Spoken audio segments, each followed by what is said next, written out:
നമ്മൾ പലരും പറഞ്ഞ് കേട്ടിട്ടുണ്ടാവും മാർക്കറ്റ് നല്ല ബുള്ളിഷ് ആണ്, ഇവിടെ ഇൻവെസ്റ്റ് ചെയ്യരുത്. അല്ലെങ്കിൽ ചിലപ്പോൾ പറഞ്ഞിട്ടുണ്ടാവും മാർക്കറ്റ് നല്ല ബെയറിഷ് ആണ്, ഇപ്പോൾ ഇൻവെസ്റ്റ് ചെയ്യരുത്. എന്താണ് ശരിക്കും ഈ ബുൾസും ബെയർസും? കൺഫ്യൂസ്ഡ് ആണോ? ഈ വീഡിയോയിൽ നമുക്ക് കൃത്യമായിട്ട് മനസ്സിലാക്കാം എന്താണ് ഈ ബുൾസും എന്താണ് ബെയർസും, ഇതിന് പിന്നിലുള്ള സൈക്കോളജി എന്താണ്, നമ്മൾ ഏത് സമയത്ത് ഇൻവെസ്റ്റഡ് ആയിരിക്കണം. ഇപ്പൊ നല്ല രീതിയിൽ മാർക്കറ്റ് താഴോട്ട് പോവുകയാണെങ്കിൽ ആ സമയം നമ്മൾ പാനിക്കാതെ എന്ത് ചെയ്യണം, ഈ കാര്യങ്ങളെ പറ്റി നമുക്ക് ഈ വീഡിയോയിലൂടെ വിശദമായിട്ട് മനസ്സിലാക്കാം. Hello and welcome back to Intufin academy. This is Elizabeth.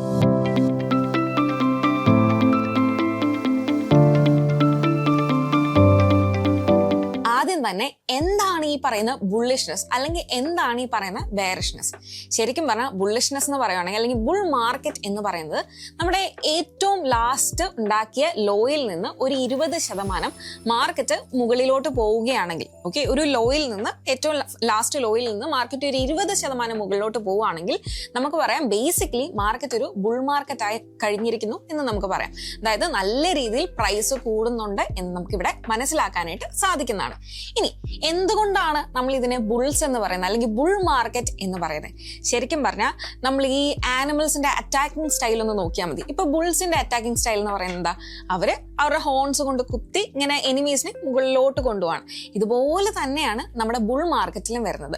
അതായത് മാർക്കറ്റിൽ നല്ല രീതിയിൽ ഒരു പ്രൈസ് ഹൈക്കാണ് കാണുന്നത്, അതായത് മുകളിലോട്ടാണ് പോകുന്നത്. അപ്പൊ അതിന്റെ ഒരു അറ്റാക്കിംഗ് സ്റ്റൈൽ വെച്ചിട്ടാണ് നമ്മൾ എന്ത് പറയുന്നത്, ബുൾ മാർക്കറ്റ് എന്ന് പറയുന്നത്. ഇനി നമുക്ക് ബുൾ മാർക്കറ്റിന്റെ കുറച്ച് ക്യാരക്ടറിസ്റ്റിക്സ് നോക്കാം. ആദ്യം തന്നെ വരുന്നതാണ് നമുക്ക് പ്രൈസ് റൈസസ് കാണാനായിട്ട് സാധിക്കും. അതായത് നമ്മുടെ സ്റ്റോക്ക് മാർക്കറ്റിലൊക്കെ നമ്മൾ നോക്കുകയാണെങ്കിൽ നല്ല രീതിയിൽ മാർക്കറ്റ് നല്ല രീതിയിൽ പ്രൈസ് കൂടുന്നതായിട്ട് നമുക്ക് കാണാനായിട്ട് സാധിക്കുന്നതാണ്. അതായത് ഇപ്പോൾ 100 രൂപയുടെ സാധനം ചിലപ്പോൾ 150 രൂപ വരെ ഇങ്ങനെ നല്ല രീതിയിൽ ഹൈക്ക് ചെയ്ത് പോകുന്നത് നമുക്ക് കാണാനായിട്ട് സാധിക്കും. പിന്നെ നമ്മുടെ എക്കണോമി നോക്കുകയാണെങ്കിൽ നല്ല സ്ട്രോങ് എക്കണോമി ആയിരിക്കും. ബൈയിങ്ങും സെല്ലിങ്ങും അതേപോലെ തന്നെ എന്താണ് നല്ല രീതിയിൽ നടക്കുന്നുണ്ട് എന്ന് നമുക്ക് പറയാം. കൂടുതൽ ആൾക്കാരുടെ കയ്യിലും പൈസ ഉണ്ടാകുന്ന ഒരു സമയമാണ് എന്നുകൂടെ നമുക്ക് പറയാം. ഇനി അടുത്ത കാര്യം എന്ന് പറയുന്നതാണ് ഇൻവെസ്റ്റർ കോൺഫിഡൻസ് എന്ന് പറയുന്നത്. നല്ല രീതിയിൽ മാർക്കറ്റ് ബുള്ളിഷ് ആവുന്നുണ്ട്, നല്ല രീതിയിൽ മാർക്കറ്റ് പെർഫോം ചെയ്യുന്നുണ്ടെങ്കിൽ സ്വാഭാവികമായിട്ടും എല്ലാവരുടെ ഉള്ളിൽ എല്ലാ ഇൻവെസ്റ്റേഴ്സിന്റെ ഉള്ളിലും നല്ല രീതിയിൽ ഒരു പോസിറ്റീവ് ഇമ്പാക്റ്റ് ആയിരിക്കും വരുന്നത്. അതുകൊണ്ട് തന്നെ ഇൻവെസ്റ്റേഴ്സിന് നല്ല കോൺഫിഡൻസ് ഉള്ള ഒരു സമയമാണ് ഈ ഒരു ബുൾ മാർക്കറ്റ് എന്ന് പറയുന്നത്. കാരണം ഇനിയും മാർക്കറ്റിൽ വില കൂടും, ഇനിയും നമുക്ക് സ്റ്റോക്സിൽ നിന്ന് ഏൺ ചെയ്യാൻ പറ്റും എന്ന് ഉറപ്പുള്ള ഒരു ടൈമാണ് ഈ ബുൾ മാർക്കറ്റ് എന്ന് പറയുന്നത്. പിന്നെ നമ്മൾ ഏറ്റവും അധികമായിട്ട് ശ്രദ്ധിക്കുന്നത്, ഇഫ് യു ആർ ട്രേഡേഴ്സ്, നമ്മൾ ട്രേഡിംഗിന്റെ ബേസിസിൽ നമ്മൾ സംസാരിക്കുകയാണെങ്കിൽ നമ്മൾ ഏറ്റവും നന്നായിട്ട് കാണുന്നതാണ് നല്ല വോളിയം കൂടുന്ന ഒരു സമയമാണ്. അതായത് കൂടുതൽ പാർട്ടിസിപ്പൻസ് മാർക്കറ്റിലോട്ട് വരും. സ്വാഭാവികമായിട്ട് കൂടുതൽ പാർട്ടിസിപ്പൻസ് മാർക്കറ്റിലോട്ട് വരുന്ന സമയത്ത് എന്താ സംഭവിക്കുന്നത്, നല്ല രീതിയിലുള്ള ട്രേഡിംഗ് വോളിയം കൂടും. നല്ലതാണ്, മാർക്കറ്റിന് നല്ലതാണ്, ലിക്വിഡിറ്റി കൂടുകയാണ് ചെയ്യുന്നത്. അപ്പൊ നമുക്ക് മൊത്തത്തിൽ അത് നല്ലതായിട്ട് ഇമ്പാക്ട് ചെയ്യുന്ന ഒരു കാര്യമാണ്. ഇനി അടുത്തെന്ന് പറയുന്ന പോസിറ്റീവ് മീഡിയ കവറേജ് ആണ്. അതായത് ചില സമയത്ത് ഈ സ്റ്റോക്ക് മാർക്കറ്റിനെ സ്കാം എന്നൊക്കെ വിളിച്ചവര് സ്റ്റോക്ക് മാർക്കറ്റ് അത്രയും നല്ലതാണ്, നല്ല രീതിയിലുള്ള പോസിറ്റീവ് കാര്യങ്ങൾ നമ്മളിപ്പോൾ നമ്മുടെ സോഷ്യൽ മീഡിയാസ് ആയിക്കോട്ടെ എന്തോ ആയിക്കോട്ടെ മൊത്തത്തിൽ മാർക്കറ്റിനെ പറ്റി ഒരു പോസിറ്റീവ് കാര്യമായിരിക്കും പുറത്തു വരിക. സോ ഇത്രയും കാര്യങ്ങളാണ് നമ്മുടെ ബുൾ മാർക്കറ്റിൽ നമ്മൾ അറിഞ്ഞിരിക്കേണ്ടത്. അല്ലെങ്കിൽ ബുൾ മാർക്കറ്റ് എന്ന് പറയുന്നത്, അല്ലെങ്കിൽ എന്തുകൊണ്ട് നമ്മൾ ബുൾ മാർക്കറ്റ് എന്ന് വിളിക്കുന്നത് ഇതൊക്കെ കൊണ്ടാണ്. ഇപ്പൊ ബുൾ മാർക്കറ്റിനെ പറ്റി ഒരു ഐഡിയ കിട്ടിയില്ലേ? ഇനി നമുക്ക് എന്താണ് ബെയർ മാർക്കറ്റ് എന്ന് മനസ്സിലാക്കാം. ബെയർ മാർക്കറ്റ് ഞാൻ നേരത്തെ പറഞ്ഞ പോലെ തന്നെ, നേരത്തെ ബുള്ളിഷ്നെസ്സിൽ ഞാൻ എന്താ പറഞ്ഞത്, ഒരു 20% മുകളിലോട്ട് പോകുന്ന സമയത്ത്, ഏറ്റവും റീസെന്റ് ലോയിൽ നിന്ന് 20% മുകളിലോട്ട് പോകുന്ന സമയത്താണ് നമ്മൾ എന്താ ബേസിക്കലി ബുൾ മാർക്കറ്റ് എന്ന് പറയുന്നത്. അപ്പൊ ബെയർ മാർക്കറ്റോ, അതായത് ഏറ്റവും റീസെന്റ് ക്രിയേറ്റ് ചെയ്ത ഹൈയിൽ നിന്ന് ഒരു 20% ഡൗൺ ആവുകയാണെങ്കിൽ അതിനെയാണ് നമ്മൾ എന്ത് വിളിക്കുന്നത്, ബെയർ മാർക്കറ്റ് എന്ന് ടെക്നിക്കലായിട്ട് നമ്മൾ വിളിക്കുന്നത്. ഇപ്പോൾ ബെയർ മാർക്കറ്റ് എന്ന് പറയുമ്പോൾ ഞാൻ നേരത്തെ പറഞ്ഞ പോലെ തന്നെ ഈ ആനിമൽസിന്റെ അറ്റാക്കിംഗ് സ്റ്റൈൽ കൊണ്ടാണ് നമ്മൾ ഇതിനെ ബെയർ മാർക്കറ്റ് എന്ന് വിളിക്കുന്നത്. ബെയർസ് എങ്ങനെ അറ്റാക്ക് ചെയ്യുന്നത്, എനിമീസിനെ ഇങ്ങനെ നേരെ അറ്റാക്ക് ചെയ്യാണ്, അതായത് നേരെ അറ്റാക്ക് ചെയ്ത് തന്നെ താഴോട്ട് കൊണ്ടുവരികയാണ് ചെയ്യുന്നത്. അപ്പൊ അതിന്റെ അറ്റാക്കിംഗ് സ്റ്റൈൽ എന്ന് പറഞ്ഞാൽ താഴോട്ട് കൊണ്ടുവരികയാണ്. അപ്പൊ അതുപോലെ തന്നെയാണ് ഇവിടെയും വരുന്നത്. അതായത് പ്രൈസ് നല്ല രീതിയിൽ ഇവിടെ ഫോൾ ആവുകയാണ് ചെയ്യുന്നത്. അപ്പൊ നേരത്തെ ബുൾ മാർക്കറ്റിൽ പ്രൈസ് റൈസ് ചെയ്യുന്ന സമയത്ത് ബെയർ മാർക്കറ്റിലാണെങ്കിലോ പ്രൈസ് ഫോൾ ചെയ്യാണ് ചെയ്യുന്നത്. ഇനി ഇതിന്റെ മെയിൻ ക്യാരക്ടറിസ്റ്റിക്സ് നമ്മൾ നോക്കുകയാണെങ്കിൽ ആദ്യം തന്നെ നമുക്ക് മനസ്സിലാക്കാം ഫോളിംഗ് പ്രൈസസ്. ഞാൻ നേരത്തെ പറഞ്ഞ പോലെ തന്നെ സ്റ്റോക്സ് ഒക്കെ അത്യാവശ്യം നല്ല രീതിയിൽ ഇടിയുന്നുണ്ടാവും. ആൾക്കാർ കുറച്ചുകൂടെ എന്താണ് ഒന്ന് നോക്കുന്നുണ്ടാവും, അയ്യോ നമ്മുടെ സ്റ്റോക്സ് ഒക്കെ എന്തായി, അങ്ങനെയൊക്കെ നോക്കുന്ന ഒരു സമയമായിരിക്കും ഇതെന്ന് പറയുന്നത്. പിന്നെ നമുക്ക് ചെറുതായിട്ട് എക്കണോമിക് റിസഷൻസ് കണ്ടു തുടങ്ങുന്നതാണ്.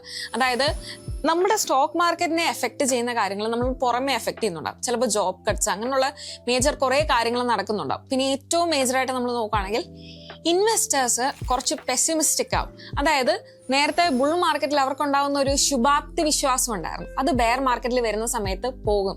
കാരണം എന്താ വെച്ചാൽ ഇനിയും എന്ത് സംഭവിക്കും, ഇനിയും മാർക്കറ്റ് ഇനിയും ഫോളോ ആവുമോ, എവിടെ നിൽക്കും എന്നൊന്നും അറിയാത്തൊരു സാഹചര്യമായിരിക്കും.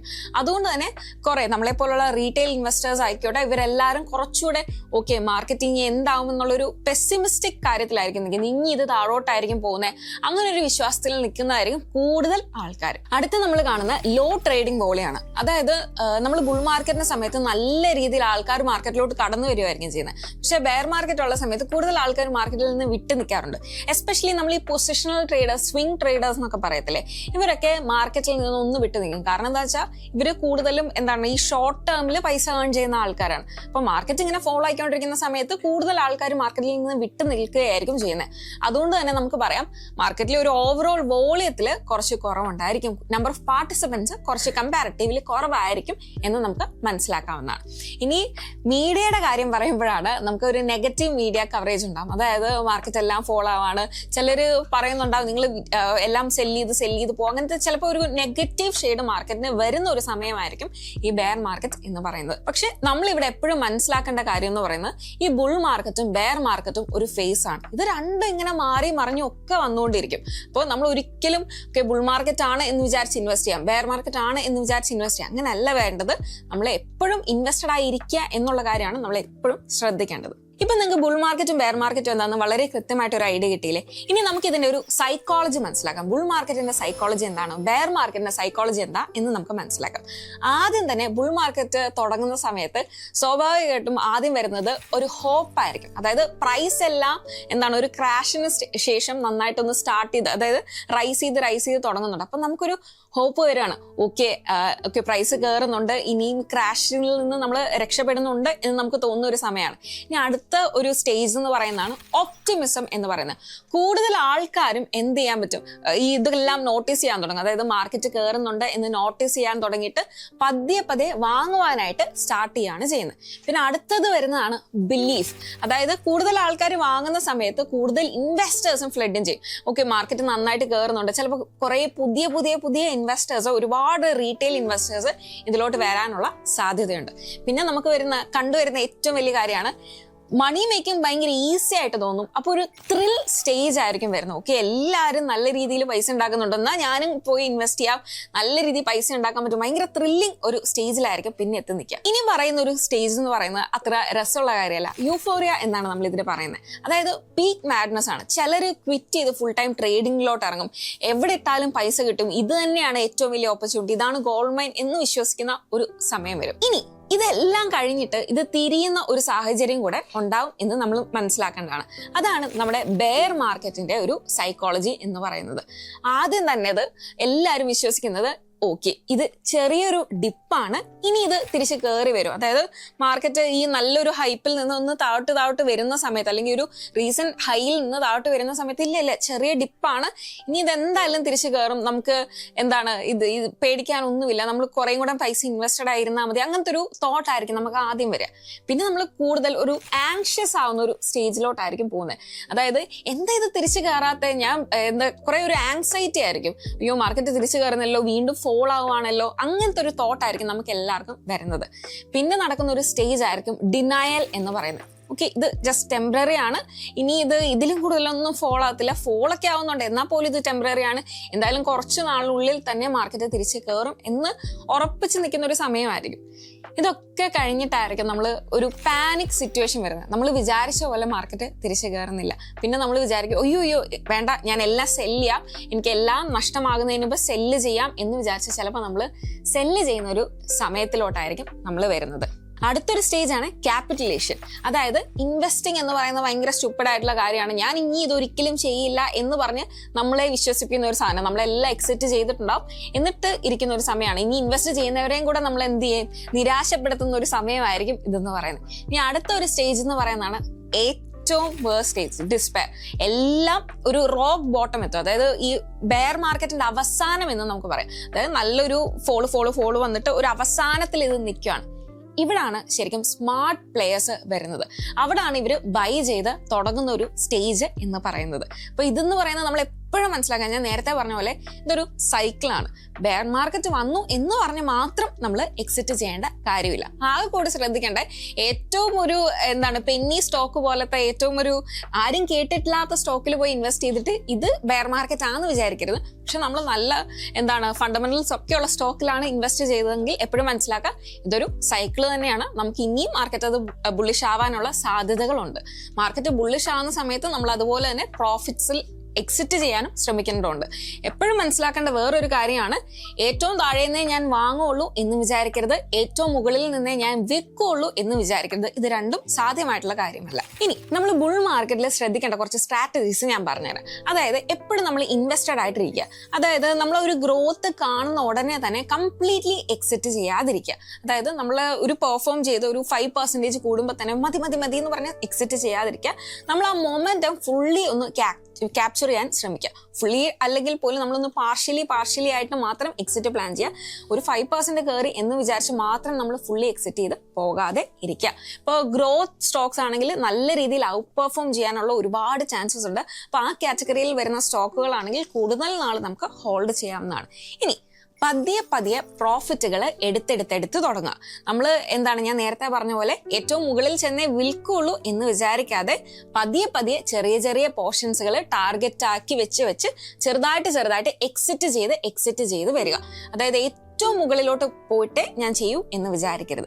ഇനി ഏറ്റവും നമ്മൾ ശ്രദ്ധിക്കേണ്ട ഒരു കാര്യം എന്താ, ഒരുപാട് ലിവറേജ് എടുക്കരുത്. അതായത് പുറത്തുനിന്ന് പൈസ വാങ്ങിച്ച് ഞാൻ ഇൻവെസ്റ്റ് ചെയ്ത്, അതായത് മാർക്കറ്റ് ബുള്ളിഷ് ആണ് എന്ന് വിചാരിച്ച് മാത്രം പുറത്തുനിന്ന് പൈസ വാങ്ങിച്ച് ഇൻവെസ്റ്റ് ചെയ്യരുത്.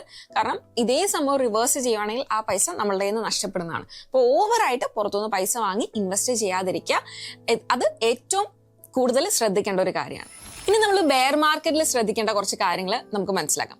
അതായത് റുപ്പി കോസ്റ്റ് ആവറേജിംഗ് എന്ന് പറയും. നമുക്ക് ഈ പ്രൈസ് ഫോൾ ആകുന്ന സമയത്ത് നമുക്ക് എന്ത് ചെയ്യാം, കുറച്ച് ഷെയർസ് പർച്ചേസ് ചെയ്യാം. അപ്പോൾ നമുക്ക് എന്താണ് ഏറ്റവും നല്ല ഡിസ്കൗണ്ടഡ് ആയിട്ടുള്ള പ്രൈസിൽ ഇത് ലഭിക്കുന്നതാണ്. അപ്പോൾ എന്ന് പറഞ്ഞിട്ട് നമ്മളുടെ കയ്യിൽ ഇപ്പോൾ മാർക്കറ്റ് ഫോൾ ആയിക്കൊണ്ടിരിക്കുന്ന സമയത്ത് നമ്മുടെ കയ്യിലുള്ള എല്ലാം വിറ്റ് ഒഴിവാക്കാനല്ല പറയുന്നത്. നമ്മളുടെ കയ്യിൽ എക്സ്ട്രാ പൈസ ഉണ്ടെങ്കിൽ കുറച്ചുകൂടെ വാങ്ങി വെക്കുകയാണെങ്കിൽ നമുക്ക് എന്ത് ചെയ്യാം, നല്ല രീതിയിൽ അത് തിരിച്ചു പോകുന്ന സമയത്ത് നല്ല രീതിയിൽ പൈസ ഏൺ ചെയ്യാനായിട്ട് സാധിക്കും. ആൻഡ് എഗെയിൻ ഞാൻ പറയാണ്, നമ്മൾ നല്ല സ്റ്റോക്കുകളിൽ മാത്രമാണ് ഈ കാര്യങ്ങൾ ചെയ്യേണ്ടത്. ഒരിക്കലും നമ്മൾ കേട്ടിട്ടില്ലാത്തോ അല്ലെങ്കിൽ നല്ല ഫണ്ടമെന്റൽസ് ഇല്ലാത്തോ കമ്പനിയിൽ പോയി ഈ കാര്യങ്ങൾ ചെയ്യരുത്. ഇനി ഫോക്കസ് ഓൺ ക്വാളിറ്റി. ഇപ്പോൾ ബ്ലൂ ചിപ്പ് സ്റ്റോക്സ് ഒക്കെ ഇല്ലേ, ഇപ്പൊ നല്ല പ്രൊജക്ട്സും കാര്യങ്ങളും ഒക്കെയുള്ള സ്റ്റോക്കുകളില്ലേ, ഇതിൽ കൂടുതലായിട്ട് ഇൻവെസ്റ്റ് ചെയ്യാനായിട്ട് ശ്രദ്ധിക്കുക, എസ്പെഷ്യലി ഈ ഫോളിന്റെ സമയത്ത്. കാരണം നമുക്ക് ഉറപ്പുണ്ട് ഇത് തിരിച്ചു കയറുമെന്ന്. കാരണം ഇവർക്ക് പ്രൂവൺ ആയിട്ടുള്ള ട്രാക്ക് റെക്കോർഡ് ഉണ്ട്, പ്രൂവൺ ആയിട്ടുള്ള കുറേ കാര്യങ്ങളുണ്ട്. ഇവരുടെ മാനേജ്മെന്റ് ആയാലും എല്ലാം ആയാലും നല്ല പ്രൂവൺ ആയിട്ടുള്ള മാനേജ്മെന്റും കാര്യങ്ങളാണ്. അപ്പൊ നമുക്ക് അധികം പേടിക്കാനില്ല. ഈ സമയത്തുള്ള ഷോർട്ട് ടേം ട്രേഡ്സ്, ഈ സമയത്ത് നമുക്ക് ഇൻട്രാഡേ ചെയ്യുന്നതുകൊണ്ട് കുഴപ്പമില്ല. പക്ഷേ ഈ സ്വിംഗ് ട്രേഡ്സ് കാര്യങ്ങൾ എന്തായാലും നമുക്ക് എടുക്കാൻ പറ്റില്ല. കാരണം മാർക്കറ്റ് ഇങ്ങനെ ഫോൾ ആയിക്കൊണ്ടിരിക്കുക. അപ്പൊ ഈ സമയത്ത് നമ്മൾ മാർക്കറ്റ് ഫോൾ ആണ്, ഇനി തിരിച്ച് കയറും, കുറച്ച് നാളിനുള്ളിൽ കയറും എന്ന് വിചാരിച്ച് മാത്രം പോയി സ്വിംഗ് ട്രേഡുകൾ എടുക്കാതിരിക്കുക. ഈ സമയത്ത് നമുക്ക് ഈ ട്രേഡ്സ് എല്ലാം അവോയ്ഡ് ചെയ്യാവുന്നതാണ്. ഇനി ഏറ്റവും ഇമ്പോർട്ടന്റ് ആയിട്ട് നോക്കുകയാണെങ്കിൽ പേഷ്യന്റ് ആയിട്ട് ഇരിക്കുക. ബെയർ മാർക്കറ്റ് എന്ന് പറയുന്നതും ടെമ്പററി ആയിട്ടുള്ള ഒരു കാര്യമാണ്. ഇതിൽ നിന്ന് എപ്പോഴും മാർക്കറ്റ് റിവേഴ്സ് ചെയ്യുന്ന പോലെ തന്നെ റിവേഴ്സ് ചെയ്യും. ചിലപ്പോൾ കുറച്ച് ടൈം എടുക്കും എന്ന് മാത്രമേ ഉള്ളൂ. നമ്മൾ അതിൻ്റെതായ രീതിയിൽ പ്ലാൻ ചെയ്ത് ഇരിക്കുക. മൊത്തത്തിൽ നമ്മൾ കൺക്ലൂഡ് ചെയ്യുവാണെങ്കിൽ നമുക്ക് ഏറ്റവും നന്നായിട്ട് മനസ്സിലാക്കാൻ പറ്റുന്ന കാര്യം എന്നാണ്, ബെയർ മാർക്കറ്റ് എന്ന് പറയുന്നത് ബുൾ മാർക്കറ്റ് എന്ന് പറയുന്നത് ഇത് രണ്ടും ഒരു ഫേസ് ആണ്. ഈ രണ്ട് കാര്യങ്ങളും മാർക്കറ്റിൽ റിപ്പീറ്റഡ് ആയിട്ട് സംഭവിച്ചുകൊണ്ടേ ഇരിക്കാൻ പോകുന്നതാണ്. മാർക്കറ്റ് നല്ല രീതിയിൽ ഫോൾ ആകുന്നത് ടെമ്പററി ആണ്. അതേപോലെ തന്നെ മാർക്കറ്റ് നല്ല രീതിയിൽ നമുക്ക് ഗ്രോത്ത് തരുന്നതും ടെമ്പററി ആണ്. ഇതിങ്ങനെ ഒരു ഫേസ് ആണ്. ഇത് സൈക്കിൾ ചെയ്തുകൊണ്ടേയിരിക്കും. ഒരു ഫേസിൽ നമ്മൾ ഇൻവെസ്റ്റഡ് അല്ലാതെ ഇരിക്കണം എന്ന് ഞാൻ പറയില്ല. നമുക്ക് എന്ത് ചെയ്യാൻ പറ്റും, നല്ല രീതിയിലുള്ള പ്രോപ്പർ സ്റ്റോക്കുകൾ നോക്കിയിട്ട് നമുക്ക് ഇൻവെസ്റ്റഡ് ആയിരിക്കാം. ഞാൻ നേരത്തെ പറഞ്ഞ പോലെ തന്നെ കുറച്ച് എക്സിറ്റ് സ്ട്രാറ്റജീസ് കൂടെ നിങ്ങൾ ശ്രദ്ധിക്കുക. മാർക്കറ്റ് എസ്പെഷ്യലി നല്ല ഗ്രോത്ത് വരുന്ന സമയത്ത് പെട്ടെന്നെല്ലാം എക്സിറ്റ് ചെയ്യാതെ പതിയെ എക്സിറ്റ് ചെയ്ത് നമുക്ക് നല്ല രീതിയിൽ പ്രോഫിറ്റ് ക്യാച്ച് ചെയ്യാനായിട്ട് ശ്രദ്ധിക്കാം. സോ ഈ വീഡിയോയിലൂടെ ബുൾ മാർക്കറ്റ് എന്താണ്, ബെയർ മാർക്കറ്റ് എന്താണ്, ഇതിന്റെ പിന്നിലുള്ള സൈക്കോളജി എന്താണ്, ഇതെല്ലാം വളരെ വ്യക്തമായി മനസ്സിലായി എന്ന് ഞാൻ എക്സ്പെക്ട് ചെയ്യുന്നു. നമുക്കിനി മറ്റൊരു വീഡിയോയിൽ കാണാം.